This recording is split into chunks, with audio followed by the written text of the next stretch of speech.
You know the show is on a respirator when Sheree is the one bringing the heat. Child, let's get into the first part of this Real Housewives of Atlanta reunion.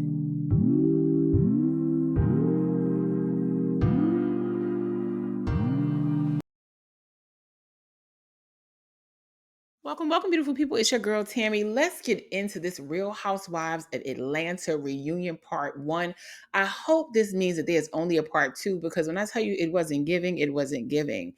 Anyway, let's just start off with the fashions real quick. I know, we've seen pictures all over the internet. I'm just going to give my take. Honestly, let's start off with Sheree. Sheree, the makeup was beautiful. The hair was beautiful. That dress was ridiculous. It very much gave Pirates of the Caribbean tees added with some sateen sheets. I don't know what was going on here. It was just real bad as far as the fashion wasn't concerned. Everything about this theme gave me Little Mermaids. I wasn't getting Portugal. I don't know what was going on with Kenya and this Las Vegas showgirls house mother. It was just bad. I mean, the hair was bad. Kenya's makeup always looks great, but these feather monstrosity that she was wearing, I don't know what was going on.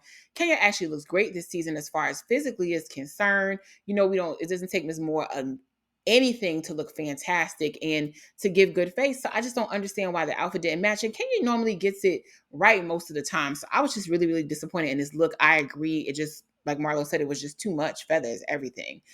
With Drew, I mean, I loved her hair. Drew's hair looked beautiful. The blonde just looked gorgeous on her. It worked really, really well. Compared to Kenya's, the styling, which is a little bit more youthful, Kenya's gave more matronly, which wasn't necessary. I want to like Drew's top, but it also looked like an exercise or like a bustier attached to like another piece of cloth. I don't know what was going on. I wanted the dress to give and it did not.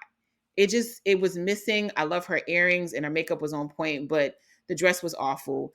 I don't understand what Magnetta's situation was. I feel like I didn't understand the accent on the arm with the bustier, and I did not love the pants. They dragged the floor.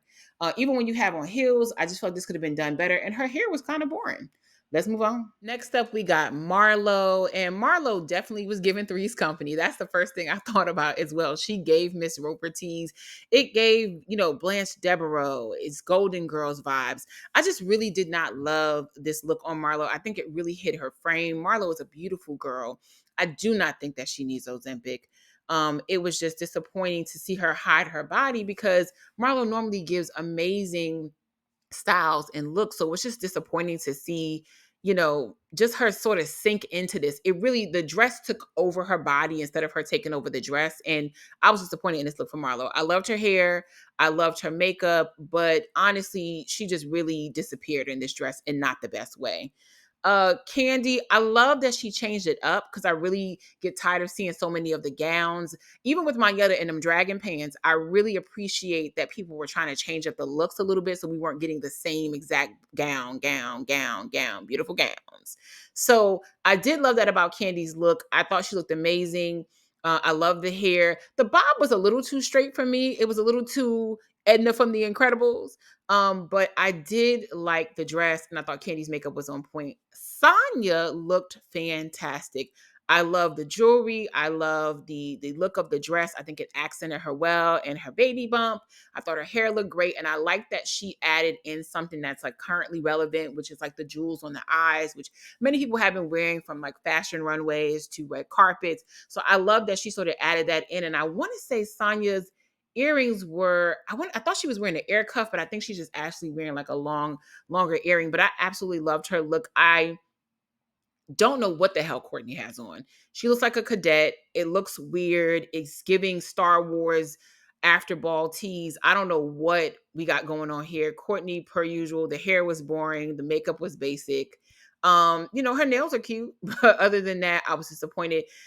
I just really feel like this theme wasn't, I don't know if it was the color that just threw everybody off and then we didn't get good fabric from. I don't know, but I was very limited in my excitement for these outfits. To me, Sonya was the best dress. It was the most cohesive look.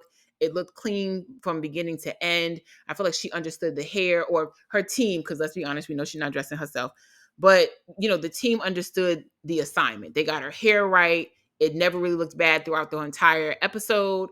Her makeup was done really fun and well, and then the dress really worked for her body. So to me, Sonya had the best look. So let's get into this reunion, y'all. So back at the Little Mermaid Cove, Andy is greeting all of the ladies as they walk in one by one and have their respective seats in their respective spots. And I thought it was very interesting because obviously we know the whole seating arrangement situation, that when Drew walked in, Candy said, "Ooh, you got the hot seat." So I thought that was really interesting because we kind of know that every time, these reunions come up, it's supposed to be that the person sitting the closest to Andy has the most drama for that season. So I thought it was really apropos that Drew sat there and Sheree sat there because honestly, they gave us the most in this particular part of the reunion. So Andy starts off asking the girls how everything is going, and he basically talks to Candy. He says that he's glad that she's not too booked and busy to come and join them for the day, and that he's glad she got him on the calendar. He then proceeds to go straight to Sheree and ask her questions about her looking refreshed and how she looks different and something is different about her. And she starts to tell him that she got some breathing issues, and that's kind of why she went ahead and did something with her nose.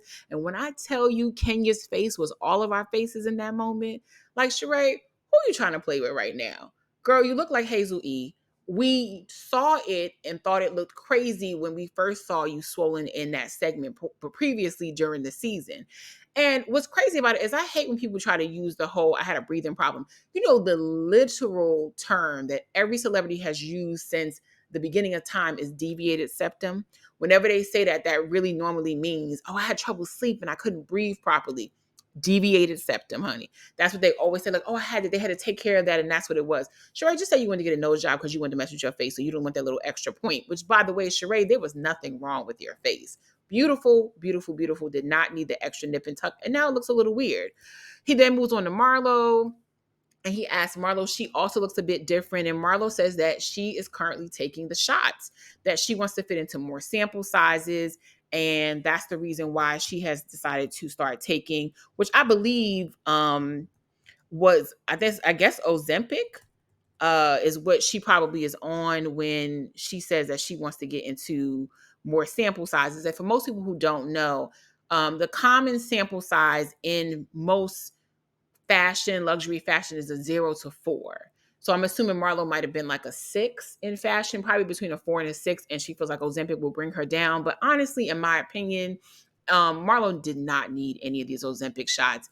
This is one of the reasons why this like designer celebrity weight loss stuff is so weird, because Marlo gave Ozempic face in this moment, and she has beautiful bone structure, does not need to be this slim in my opinion. But I don't want to get too much into her visual because I don't want to go at her in a like really messed up way about body shaming the way that she did with others on this show.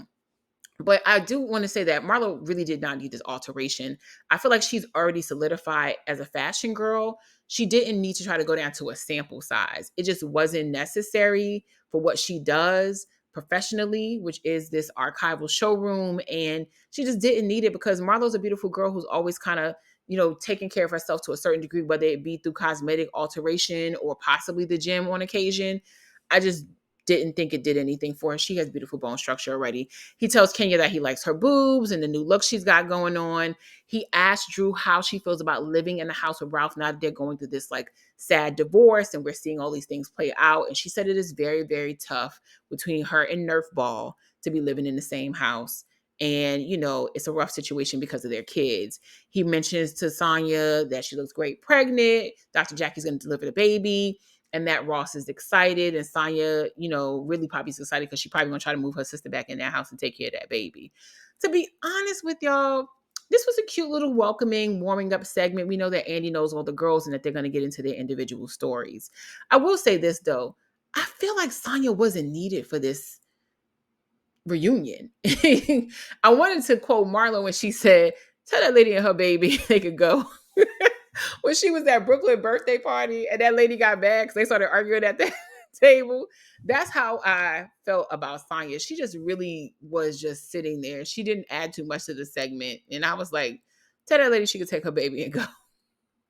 So Sheree, to me, again, really bought a lot of the heat for this season. She's kind of the first segment up, and thank God, because honey, I was already asleep after them welcomes. It was a cute little warm, but I was waiting for this to just get a little bit more spicy. And it did in Sheree's segments. I thought that was quite interesting because, Sheree has never fully served on her own in any of the reunions without somebody else to like hype up that situation. She's always needed a Nene or a Phaedra, somebody to go back and forth with, Lisa or Kim. So it just felt like this is interesting this season. Now all of a sudden Sheree is becoming the highlight, and it gave me she's been getting help. But anyway, Andy proceeds to tell Sheree she looked beautiful during the season and that she's a grandma, she's defending herself, yada, yada, yada. They bring up Sheree's sip and see where her, granddaughter was introducing how Bob showed up with a secret child. Sheree said that she was not shocked and it just doesn't really bother her because they're divorced. I personally feel like Sheree answered that probably the best way that most women would answer that situation. I think she was being totally honest with me, because if you've dealt with anybody or been married before, you know somebody who's been married before. Once you're done, you're done. Especially if you were married to somebody who treated you like trash. And we know how Bob treated Sheree during that marriage, and he treated her during a divorce. And I feel like he dragged her through so many things, including domestic violence. When I tell you Sheree is probably done with that man and nothing that he does shocks her anymore because Bob was with it ain't shit. And so essentially she knew that. And I just feel like it's one of those things where nothing shocks you about that person. You always expect them to have done some underhandedness. It really shouldn't matter to Sheree that she didn't know about the child because her kids are grown. They can have a relationship with their other sister. And it doesn't matter to Sheree, like she said, because she's divorced. I also agree with Candy, though. I was shocked that he hid this from her for so long and he knew that he had another child. But like Sheree said, it was before they got married. So it's not anything where he cheated on her with this particular person in the relationship. And honestly, she's just not shocked by any of Bob's antics. Moving on, Bob meeting Martell also came up. And Sheree alluded to the fact that Bob was upset because, normally he hangs out at Sheree's house. And that's something that he was shocked to see because at one point he was constantly over there and he didn't want to leave Sheree's home. But now that Martell is in the picture, it's become a bit of an issue. She even mentioned something about a date they had once where Martell was downstairs watching a movie with her. She thought that Bob and the kids had left. They had not. Bob comes downstairs to ask her a question and he sees Martell for the first time. When I say this was juicy, and I just want to throw this little personal story in, I don't know. So just a little FYI background. So my parents are divorced, right? But they've been divorced since I was like late. I want to say like probably right before I went to college or right around that time, but they were together for like, 20, 30 years. Anyway, um, my dad and my mom, have always tried to be very cordial with each other and work things out for like me and my siblings. But as a result, they've always kind of remained cool. And when it came to family events and stuff like that, even though they have been separated for a long time, before they got divorced, they always tried to make us feel like, we weren't a separate family. So we still did family vacations, we did holidays together, all of that. And they would never have their respective partner with them. They would just be the two of them in our family. But when my mama got a boyfriend one Christmas, ooh, it was a wrap. My daddy was steamed. When I tell you, my mom had all the family over at the house and he did not want to interact. And my dad had been used to like coming over, it'd be the family. Everybody's like, hey, how you doing? It's like all love. And he would even spend a night on the couch, on her lower floor or whatever when the day would be over. And my mom would like go upstairs to her bedroom, everybody go to the respective rooms in the house. And he would just stand on, the pull-out couch or whatever. But that year, when I tell you my dad went upstairs and not want to talk to anybody, was like just hanging out with my nephew and just not interacting. And you can tell he was peeved. And he had a girlfriend. She wasn't there, but it was one of them things where like you could these men that when you move on from a situation, they start remembering all the things that they had good with you. And they really are upset that you've moved on and you're just not in that same place anymore. So it was utterly hilarious to see him spaz out of that situation. And I was happy for Sheree moving on. I just hate that, she did finally move on with Martell. Also, did y'all peep how Marlo kept saying little slide shit every time they had a segment that didn't include her or included one of the other girls, and they kept picking that up in the mic? It was real, real weird, especially when she brought up the fact that Sheree's sip and see should have been the final scene or the final episode. And that really came from is the fact that Kenya's episode about opening her salon was going to be the final episode. When they shot this reunion, they didn't know that the segment had changed where Marlo's foster care situation would be. So when I tell you production really is setting these girls up, that was something that was a key indicator in that moment. So child, we still on Sheree. And so Andy proceeds to ask Sheree about how her and Martell are doing. And she tells him that her and Martell are no longer really an item. Sheree, we need some more clarification. It sounds like she's saying that they're done. And let's be honest, we never trusted this relationship in the first place. It always felt like a setup. It always felt like a contractual, let me see what I could do for you on each show situation. So I think it was always planned to be over by the reunion. I don't see Sheree having gotten real serious with Martell, but either way, Sheree says that the relationship arrangement is over and that her and Martell still hang out from time to time, but it's just no longer a thing. He then asks Kenya how she feels about the situation, and he brings up that Kenya said that, she's not surprised that Sheree chose Martell because Martell and Bob are cut from the same cloth. He asked Kenya to explain that, and she gave a very good answer. And I think one that shows that she really does care about Sheree meeting somebody that's good for her, because Kenya stated, look, I think that Martell and Bob are both narcissists. I think that they're both womanizers. And I think that they have a lot of the same attributes that make them not a good mate. And that's just the reason why she thinks that they're cut from the same cloth. Low key, Sonya was actually shaking her head in agreement because they were feeling Kenya's answer was really perfect for how we all feel about every man Sheree picks. Andy then begins to ask Sheree about a picture that Candy brought up on Speak On It with Drew, and ask her what she feels about the fact that Candy proceeded to say, or either Drew proceeded to say, because he's going back and forth with it, about Sheree's look and specifically the work that she's had done and her mimicking Drew. Why did he say that? Sheree goes off and starts saying, who I'm mimicking, who, And so Candy says, well, hold up, wait a minute. I did not say that you were trying to completely mimic her. I said that in that picture, that specific photo, y'all do look alike. And I did see that Speak On It, and that's exactly what Candy said.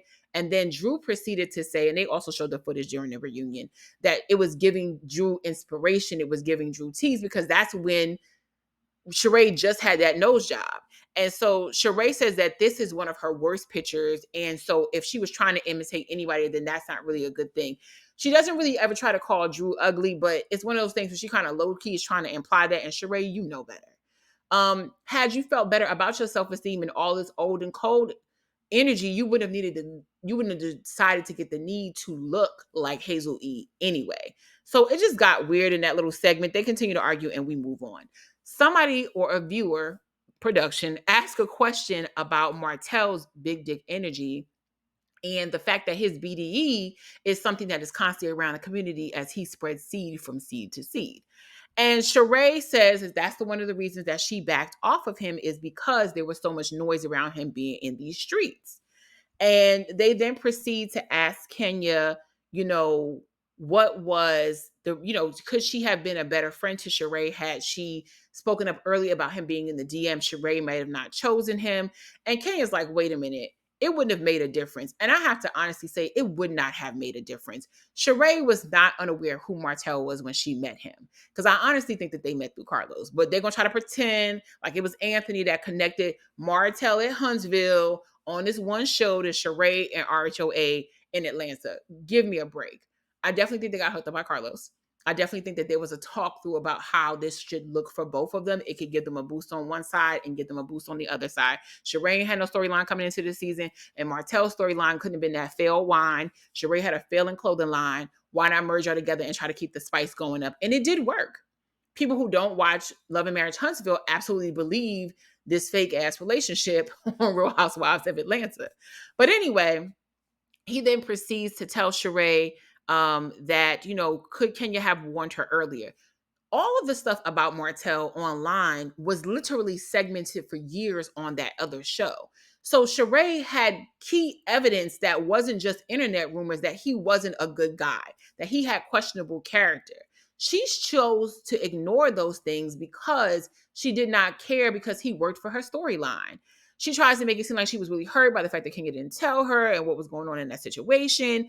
Kenya then proceeds to say, well, girl, I don't know why you're upset with me. He had questionable character from the beginning. And we also heard about the fact of him trying to possibly do like a revenge porn situation on his wife, or revenge peace situation.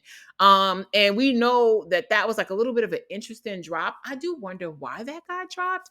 I have my suspicions. I kind of low key wonder, because Kenya and Carlos are close. I wonder if Carlos wants to discuss it on the Love and Marriage Huntsville reunion. And he can't really bring it up unless somebody else brings it up in the public. Because, right now it's a legal situation, possibly. So Carlos really, I don't know. I don't know this. I don't know I don't really watch Love and Marriage Huntsville anymore. I just know I see like a lot of the clips and stuff online, and I've been hearing and seeing like the little rumor segments. But I find this interesting. Is he trying to use this as a way to be able to talk about it on their reunion? Because now that it's been talking about publicly on another show, he can talk about it on there to bring it up. I don't know. It seems messy. But Sheree essentially says she's disappointed in Kenya. Kenya says, girl, you wouldn't have did nothing and you'd have still stayed with his weak ass anyway if I had told you everything that I knew about him. She says, how could you ignore the stuff online and what he did to his ex, which of course was key indicator that he was trash. And we sort of move on. Child. So then we move on to Andy talking to Kenya. He's asking her about her and the Mark and divorce drama. And, at this point, the divorce is going on just as long as it took Sheree to build her house. It is just off the chain how long this is taking. Mark is just really dragging this out. He really just trying to run Kenya pockets. We could see that. But when I tell you I'm getting tired of these questions about the situation, he does bring up the fact that, what are the things that are actually still delaying this situation? And I'm going to say this.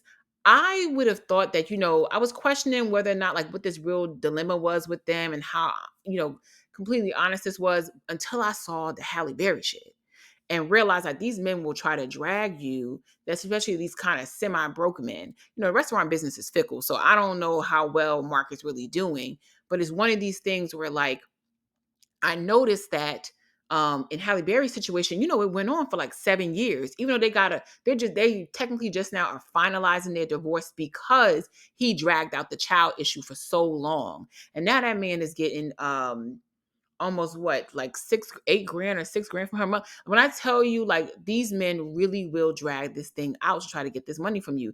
They're not that becoming that different than some of these women that ain't, looking for this child support, looking for this alimony.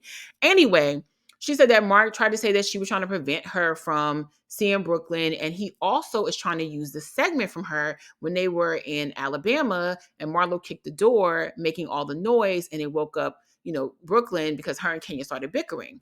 And so she said that that's now become an issue. Andy addressed Marlo about it and he asked her, how does she feel? And Marlo begins to apologize. Initially, it sounded like Marlo was saying that she apologized. And I think that's why Kenya initially was like, well, wait, what are you saying? Because I never heard you say anything. But Marlo saying that she apologizes, that she genuinely did not want hopes, or hated that Brooklyn got in between their BS. I really felt like Marlo was being genuine in that moment. Whatever has transpired between Kenya and Marlo, I've never gotten a feeling that Marlo does not like that little girl. I think she adores her. Even at the birthday party last year, you could tell that Brooklyn had an affinity for Marlo when her and Kenya were cool, and that she genuinely takes to her, and vice versa. And I genuinely feel like after finding out, like much of us did, that Mark is a lame for trying to even use that as something against Kenya, that she felt bad. But because her and Kenya really don't mess with each other in real life, she probably never addressed that or said that to Kenya. But I don't think that Marlo anticipated, like most of us did, that would happen. That's why you don't do stuff like that in the first place. But that is just a weird place to go with trying to make it seem like Kenya's a bad mom. And I think Marlo's apology was genuine. However, Kenya has the right to not feel that because it doesn't matter if it was genuine or not. I'm now in court over this situation. She then proceeds to, I think, give us a moment. And when I say give us a moment, it's not because Kenya doesn't give us moments. Kenya gives us reads. She gives us life in these reunions, and usually during the season. But I really feel like Nene hit the nail on the head with that Carlos King interview, that Kenya is bored. She has nobody to really play with. And I think as a result, we're just seeing her just be tired with the girls. But Kenya said, look, we know when it comes to Brooklyn, she don't play no games. And she said that Marla is going to be served a subpoena, and she hands out this paperwork to Andy. It's really a piece of paper, and Andy starts to read it, but it's not filled out. And, it just lands on empty because of that. Now, I will say this. For many people, they're like, oh, this is corny. She can't do that. Technically, Kenya can't legally do that. Really, nobody can that's involved in a case. So little interesting law tidbit, you cannot actually serve or subpoena anyone when you have a direct correlation to the case. So if you're in trial with someone or you're one of the interested parties in the trial, which Kenya would be, she can't actually legally serve Marlo with it. I think this was more to let Marlo know that if she does plan on doing something legally, I'm putting you on notice that your ass will be a witness to this situation. So I thought it was very, very, very telling. But legally, she could not technically fill out that form and give it to Marlo and serve her because you're not allowed to. You're an interested party in the case. Interested parties are not allowed to serve people, which is why we have process servers. Um, Andy then goes to ask Kenya, what if there's anything else going on? She says that Marlo also came up in Mark's phone almost 2 years ago. They start to have this back and forth. And when I tell you this was tiring me out as much as Marlo looked with the energy that's been zapped because of those Ozempic shots, because Marlo literally looked drained. Because I'm drained with this situation. I'm drained with both of them in this situation. I feel like we know that these women do not genuinely get along. And the exhaustion of that dynamic is at its peak. It really, really is. When Marlo walked in even earlier to go sit down for the set, Kenya didn't even look up and she greeted everybody. When Marlo walked in, she acted like Marlo wasn't even there, and vice versa. I really just feel like they have drained us to the point of exhaustion with their dynamic. I understand that they don't get along, but I really wish in this moment for reality TV, they would just fake it for us, because the show, while we love the shade and the drama, we genuinely like when these girls get along. And we like a little snarkiness, but we just, when they have the relationships are positive and the group dynamic is positive, it's not this separation and division. It's a much more fun show to watch on a Sunday night. Now, we know if it's one thing Sheree going to do is not pay somebody. Almost every single year since she has been on this show, she has been accused of not cutting a check or paying somebody the bill she owes. It just never follows. And when I tell you, it has become so embedded in our DNA that even Andy was making shady comments. How he hosting the show and then also clarifying that Sheree don't pay nobody, and that's the reason that we're here right now. So Andy proceeds to say that one thing we know Sheree ain't going to do is pay no bills. Of course, Sheree takes this moment to throw it at Candy, even though Andy's the one that made the comment. She proceeds to say that, well, we can get into who don't pay bills and, who don't make sure that they have their money together. And, Drew then chimes in that Sheree never paid her for the balloons. And Andy says, you really want the money for them balloons? And she said, yes. He said, we will go ahead and pay that for you. That's my girl. I'll go ahead and pay the bill for you. But it's just so sad that that's been a reputation for Sheree's for so many years on this show, that she just don't pay nobody. So they proceed to talk about that, Sheree is known for leaving, people unpaid around the area and then being upset. And they bring up the fact that I guess the guy who does Sheree's fashion shows or did the fashions for Sheree's, She by Sheree, basically said that he never got paid for his work. And she had an assistant that went online to try to defend her, but the man is saying he still ain't make no money. Sheree then proceeds to say that she ain't never been to court for no unpaid bills, and she ain't never got sued for stealing nobody's ideas. And those were both shots at both Drew and Candy. Candy then proceeds to say, look, girl, I pay my people. I don't know where you getting that from. And then Sheree brings up Johnny. And again, this to me is where we show that Sheree has been getting help, because Sheree has never been this clever. She's never been this on point when it comes to a reunion. Again, she normally has to play against somebody else. And she's never been this on point with moments and them cutting to footage and her having a printout. Girl, it's very much giving I got help from production. And Sheree did not play. She was coming, for her. She actually gave us one of the best segments. She starts to discuss all these different stuff. She goes back and forth with Candy about plastic surgery. She said that, she tells people when she's had stuff, but if she hasn't had anything done, her face card never declines. She gets up and shows us her body as she walks around in that Pirates Caribbean dress. And, Candy's like, look, I don't lie about my plastic surgery. I've always been honest. And I have to give it to Candy on this. She has always been honest about her plastic surgery. For some people who don't know, about 2 years ago or so, on Candy's same channel that she has Speak on it on, Candy did an entire 4-episode series on plastic surgery. She introduces us to her doctor. She told us every surgery she's ever had, and if she's had to go back to get something, she blew that man up on social media. When I tell you he thanked her, and there are other people, I believe he's like a doctor in Tennessee, and she even recommended him to one of the other women on the show. She had an influencer up there that we all know and love that has been on YouTube for years that does makeup and hair and has her own store. And she was up there talking about her plastic surgery. She did one with her employee who's currently going through like a weight loss segment and about cosmetic surgery. And I think Candy was early on talking about the weight loss drugs and stuff like that. So she did that entire series. She didn't really hide anything. So, Sheree starts getting the back and forth and they start going back and forth at it. Sheree starts slobbering with her words. And that's when Sheree be lying. And she's slobbering her words because she's upset that Candy keeps saying, well, you need to be honest with the people. You got more than one nose job done. You've gotten your breast done. You've gotten all these things done. And you pretend like you haven't. Now, I do know that Sheree recently just started sharing that she gets her face sewn. So that high cheekbone look that we get from Sheree when we say, oh, Sheree's got, her makeup looks great or whatever. Part of that is because Sheree is getting like a facelift, like a non-invasive facelift through sewing. And that allows her to look that way. She says that her nose has always been original. And Andy tries to end the segment and they go in for additional innings. So like I told you, Andy tried to end this segment, but Sheree and Candy are still going at it. And essentially, Sheree gets into this thing where she tells Candy that she needs to focus on her businesses. And Candy says, I focus, or she says, I do. And then Sheree says, obviously not if you keep having shootings. Why did she say that? Because that was going to get Candy activated. And Sheree then proceeds to pull out these pamphlets, or she pulls out an envelope and starts handing around these pamphlets. And essentially, it's just all these breakdowns of, rumors or internet stories that's going on about Candy regarding her restaurants and her boutique. And specifically, she's trying to highlight that Candy's had moments where her restaurants have gotten, a bad rating or review, or she has been selling the same clothing quality, I guess, as Sheree has. And she proceeds to show us these printouts that clearly she went and made at Staples or whatever. And again, Sheree is focused on the wrong things, girl. You're focused on what this girl's one or two businesses have had little hiccups here and there, which all of the things are still open. Meanwhile, Sheree over here printing out stuff at Staples instead of focusing on the back orders that haven't been delivered to her people since that website hit the stands. And so she's passing it around. Andy takes one. Everybody takes one. They start reading through it. It's cute. It was a moment. I can't front. It helped to bring some lightness to the show. And it did remind us of like the best parts of some of these reunions.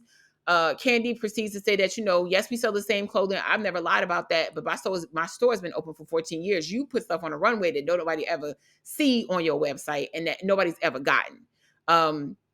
Kenya proceeds to ask, why is she not in the printout? And she says, Sheree, could you not put me in there? And again, it's bad reviews of the restaurant and then, the tags thing and basically saying that Candy is overcharging for stuff that you could find on another website, even though Candy has always said, hey, that's what we do. We sell, the same Alibaba stuff that you see everywhere else. And we do what any other online boutique is doing.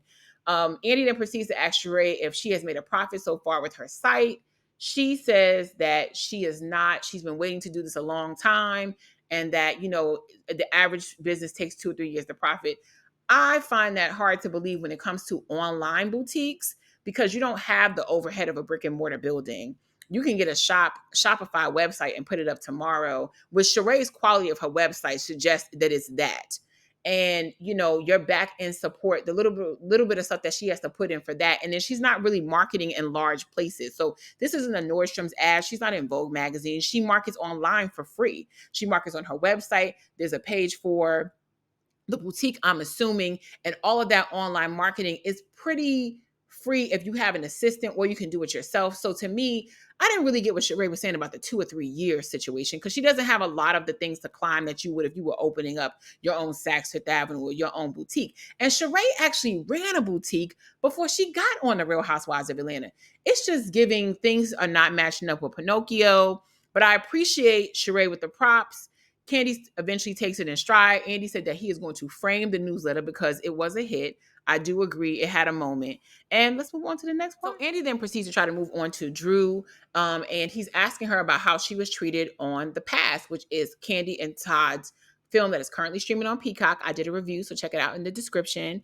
And he asked her, how was she treated on set? She said that she was treated well on set. She said she was treated top tier, I think as much as you could for like an indie film. Marlo then proceeds to hate from the sidelines, saying that True couldn't have been treated as top tier. I mean, like it's not a big budget type situation. And, Marlo then proceeds to repeat something that Sheree has told her, because Sheree basically said that Drew was only paid $10,000 for the movie. And Marlo then repeats what Sheree said out loud. Oh, I heard you were only paid $10K for the movie. And Candy says that she was actually paid way more. Drew says that she did take a pay cut because she believed in the project with Todd, and she told him that she would take less than her regular rate, but she does have a real regular rate. And, but she believed in the movie. This was kind of weird for me because I'm glad that they clarified that if it was a rumor, because I don't remember seeing that online. But I want to say that they also, I saw the past, I reviewed the past, and my feelings on it were just that Drew definitely just needs to be better dramatically. I did say that in my review. She's a good actress. She's a working actress. We get it. But I feel like one of the reasons we haven't really seen Drew move past the bit parts that she tried to shade Kenya on, because we haven't seen Drew be a main, is because she needs to work on her acting skills a bit more. I feel like her drama is one note. And I said this in the review, and in the past, that's what it gave, one note. Even when she's trying to change feelings about something, it comes across like it's the same emotion. And I think to me, that's why we haven't seen Drew in larger projects and things where you would be maybe a funny person, or you would be extremely downtrodden and dramatic. I think that's why we always kind of only see her in BET Plus movies. She says that she's not going to do anything more than Lifetime or above. Candy basically was like, look, you kind of should be happy. We gave you this opportunity because really what you was doing was BET Plus, and you did the game, like, which was like, what, 10, 15 years ago? So it hasn't been like Drew's been in major plus films and she was doing Candy and Todd a favor. They were doing each other a favor.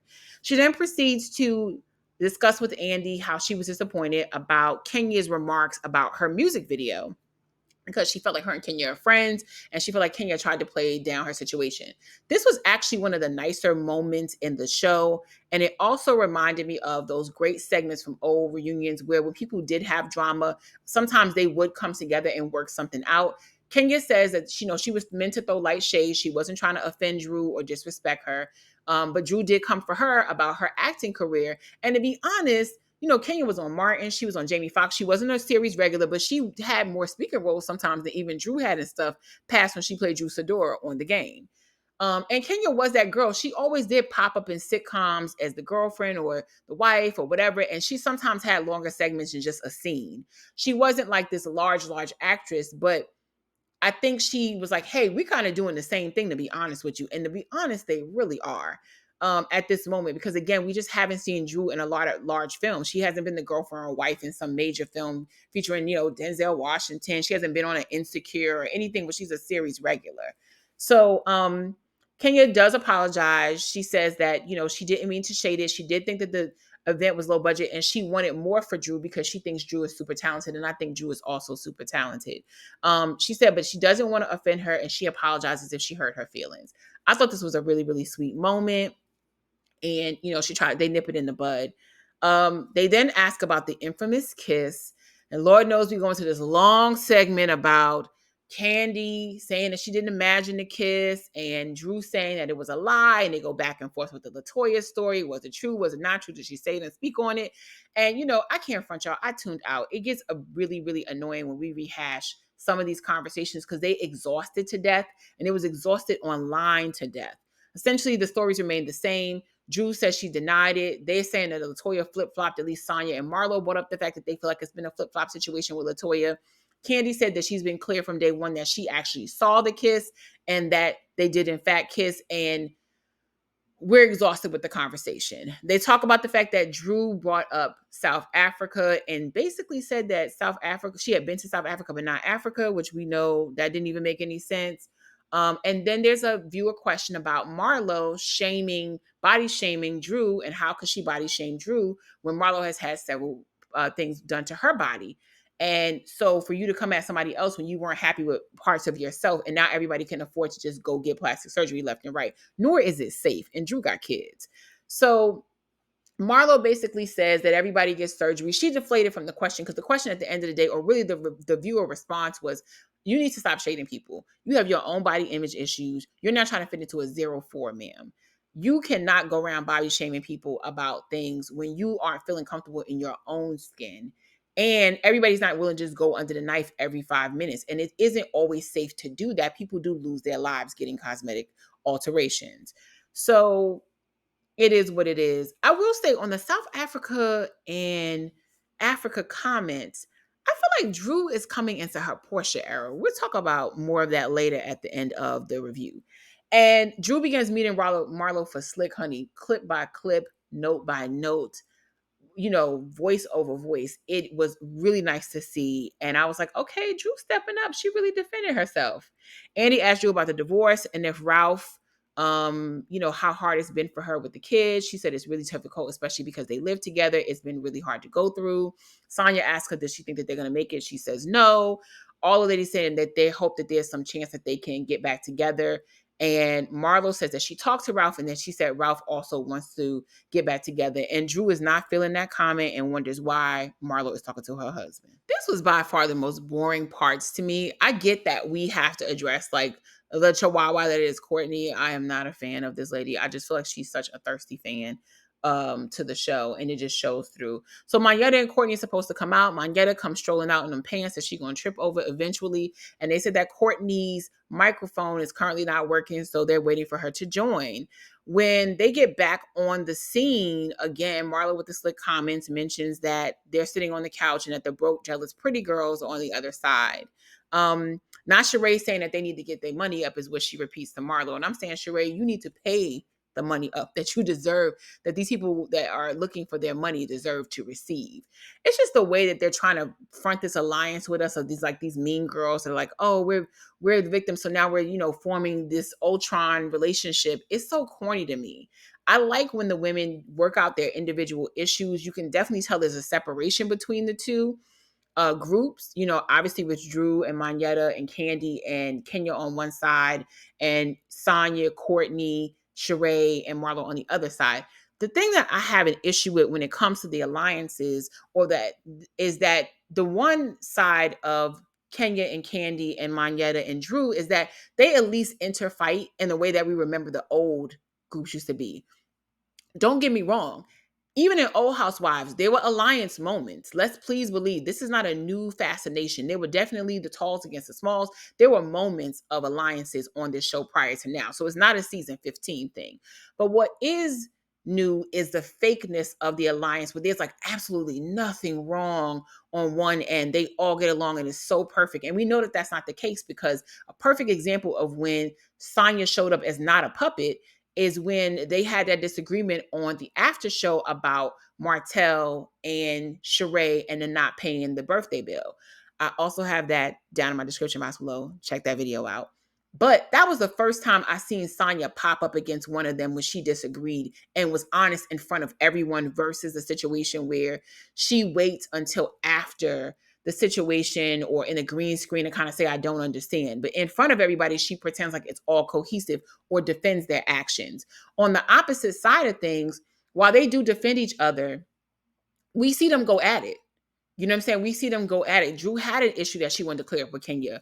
Candy had an issue that she had to clear up with Drew, and they went through it this season. So I appreciate that the girls get into it with each other. Even Monyetta bringing up Ty. Like they're all on that side getting into the things that they had individually as an issue with each other, but then also as a collective or a whole or with people on the other side. Whereas I just feel like Courtney and her puppet ass, Sonya and Marlo, it just never failed that they just all were in agreement the whole time and nobody said anything wrong and we all said the same thing and we all co-signed that. There's no checking of each other and that's what makes it boring. We don't want that kind of fakeness on the show. Anyway, Courtney finally bounces her ass on out to the situation, and we end up seeing, get to the infamous question of which we know Allison already spilled the tea, but that they asked Courtney to verify her connection to Ralph. And Courtney says that her dad's sister is married to Ralph's uncle. So your aunt is married to Ralph's uncle. Y'all are not blood relatives. Andy pretty much gave the same side eye we all did, saying that this is a weak connection, and it is. And he proceeds to say, like, I guess y'all are connected, but it's not giving that you're family, girl. Drew pulls out a prop and she throws a plum, but she does a low throw of a plum, saying that this is sorry that you couldn't secure the peach this season to Courtney. This didn't really give what she wanted it to give. And Marlo proceeds to say, don't throw shit over here and get anything on my gown, which makes me feel like Marlo's gown is borrowed and that she did not, in fact, pay for it. But And there's nothing wrong with that because that's what the archive does. People borrow from them. You can borrow from people, and there's nothing wrong with borrowing a gown for the reunion because honestly, they can get really expensive if you don't get something custom made. So I ain't got no problem with that. I think it's actually pretty smart. But I thought that the plum throw was kind of corny. I get the point of it because Courtney is that thirsty, and I agree with Drew that you're so thirsty to get a peach that you're just saying anything, and you still brought really nothing to the situation. She didn't really activate the girls. She just mostly annoyed us. And she did that throughout the last part of the segment. When you're a friend to the show, I really feel like you need to shut up. And the constant, chiming in that Courtney did on almost everybody's segment when she came out really just made her unlikable. And her voice is already so vocally unbearable. It just really wasn't giving what she wanted it to give. Andy then proceeds to take the plum off the floor and eat it. And I was like, this is too much. I don't know what's going on right now. Where are we in this moment? We then move on to Marlo, and Andy asks Marlo about her evolution to Marlo 2.0, which we know was really a 1.5. I want to believe in Marlo so much, and I was hoping that she came into the season better. And still, I think the bickering between her and Kenya, and collectively on both sides, they're both, irritating with this, really takes away from that. But also how she came for Candy so much this season. And a lot of it was just real messy and just gave like I'm trying to become the star. She just doesn't have that kind of quality. And Nene kind of said that, honey. So I really feel like it just was what took away from any type of evolution she was supposed to have. They asked her if she's still dating the Scott Lee dude. She said that they're having fun in dating. And I appreciate that Marlo was candid about that. I think that they probably aren't trying anything too serious. I would love for Marlo to address more of that dynamic on the show instead of just trying to constantly bring up Candy's businesses or her nephew and this fake energy about being upset with Candy, because I think there's a lot there. And because Marlo is so dishonest and very secretive about her past, I think it doesn't help us to understand why her dynamics are the way that they are in relationships. He asked her if her and Scully have slept together, and she says, of course, she slept with that man. And he asked her about her record and if Courtney's still helping her try to clear up her record. She says yes. And she also brings in the fact that Phaedra is also helping. So it's a little bit of there. So unfortunately, the next like really great part of this show is at the end. But I guess that's how they do it when they're leaving us with a cliffhanger. And let me tell you, honey, Drew came to play. Do you hear me? I absolutely, absolutely loved Drew in this moment. And honestly, I feel like the unfortunate part about this possible recast is that we're not going to see Drew be able to go into her Portia era. Woo, because that is where we are headed, honey. This is kind of following me on the same thing. And I know people are going to say, like, oh, Drew's not Portia. Portia wasn't Portia until she became Portia. And it was really when she was free from Cordell that we started to see a whole new Portia. We started to see a whole new energy. We had the Thotlandia moments with her, but then Portia really stepped into her own. She found her own voice. She wasn't going to be bullied at these reunions no more. And when I tell you, I was scared for Courtney because I thought she was going to pull a Portia Kenya moment, and I would have been here for it every moment of the way. Do you understand me? I really loved Drew stepping up for herself.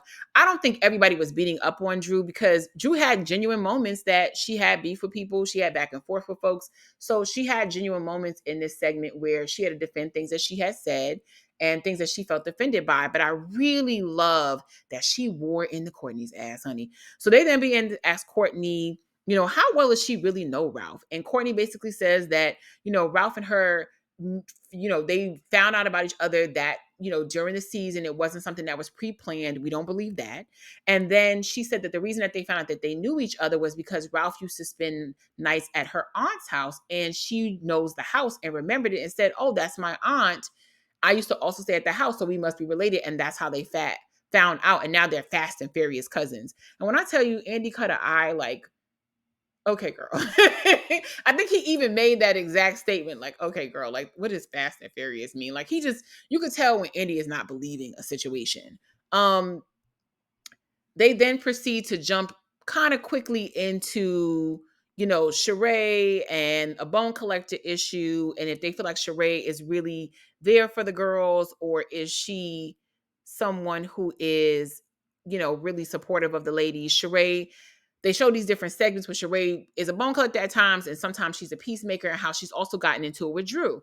And how can you be a bone collector? A viewer asked this question. How can you be, a peacemaker if you are throwing up in people's faces things like them getting sued by a chef.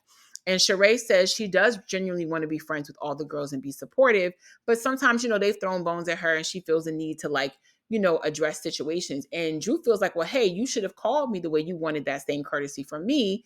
And I don't mind you bringing it up on the episode, but at least give me a call. Let me know that you're going to bring this up. Or, call me first and find out more information. And remember, last season, that was Sheree's whole beef with Drew and the Anthony situation. How Drew could have called her up if Anthony was talking mess about her, not paying him, and, this and that. And she should have gave her that courtesy call. Maybe Sheree should take her own advice. Sheree then brings up that, she felt like, Kenya could have been more honest at the Gucci brunch when they were trying to actually get things together, and that she doesn't think, Kenya was just doing her own thing, not wearing Gucci. And Kenya said, look, I was being supportive, and I was wearing Gucci. It's just not the Gucci from this season, but it definitely was Gucci. She said, yes, my suit was Gucci. I don't like logo clothes. And I have to say, Kenya really is a high-low girl when it comes to her clothing. And I actually appreciate the down-to-earthness about that with her, I appreciate that with her. I appreciate that with Portia. And I also appreciated that with Candy. They both dress in like a high-low fashion, and I've always loved that about them. I also just appreciate the fact that, Kenya was honest that, look, this is Gucci from a couple of seasons ago. Sheree said she doesn't think it is. She says, I don't know that they do the shared things. But I don't think she wanted to fight Kenya on that, because I think Kenya could have proven that that was the case. They also bring up that Sheree really doesn't have any reads until confessionals. That's because she doesn't know how to really read. Sheree know how to give us a good line. She's a good one-liner person. She's a good one or two liner peoples in a little back and forth argument. Again, she needs somebody to play against, but she is not a reader. She's never been a reader. And that's why she has to wait to confessionals, because somebody has to get her together.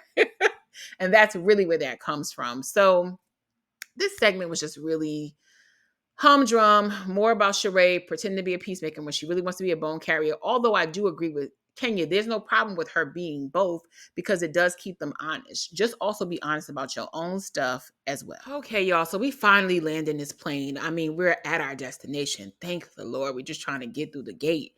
And we get to the part where they start talking about the collusion and Courtney and the whole situation that went down in the alliance. Mayetta begins to define what collusion really means. And then she states that, she just felt like they had an alliance in the way everything was going with the video and with Marlo, and they're talking about the women behind their back. And of course, the entire time that the women are trying to talk, Courtney keeps chiming in every single time. She's just like this little gnat you just want to smack. Like, it's just so irritating what that woman was on stage. She just gives thirst bucket every 5 minutes. It just was quite annoying to have her on during the individual segments. I appreciate somebody that when they are a friend to the show, they come and they say their little piece and they leave. That's what Eva did, and so many of the other people that we really want back, who when they were friends to the show, chimed in when they needed to. Even Tanya chimed in the parts they needed to, the parts that they were asked questions about, and then they shut up and let Andy get his questions out. And it was like Courtney just was so rabid on every moment. She was so thirsty to make sure she tried to solidify something, and it just made it really, really corny. We then talk about how Candy felt some sort of way about Sonya not defending her when Courtney called her ghetto, and Sonya tries to defend that Courtney didn't call her ghetto, but called the people that came out to see her ghetto. And then she alludes to the fact that she thought that Candy should have been upset about the laughing part, and Candy says that did offend her. Like, why are you joining in on their laughter, a la Mean Girls? And she says, well, no, I didn't really join in like that. I thought that we had that kind of relationship because last year when Drew pulled her hair, she's saying that Candy sent her a video. Candy sent Sonya a video explaining like, girl, you just got to kind of let things run off, whatever, with the hair situation. And then she sent it to Sonya and like had like a laugh emoji with it. Now, mind you, Candy sent this video directly to Sonya. She didn't post it online. She didn't share it with the other friends in the group. She sent it directly to her, and it was a, to you. And it was a laughter about the situation, which Sonya could have always said offended her, and she didn't. But is a difference between that and knowing that when I'm not in the room, you're laughing at me behind my back with this person and then turning around and going, oh, girl, let me tell you what she told me. So that's the phoniness that continues to precede Sonya into the second season, and exactly what Candy was talking about. So then they talk about the fact that Marlo sent the video to Latoya with the whole scenario about Drew and the lying and saying that Latoya was lying and about the kiss.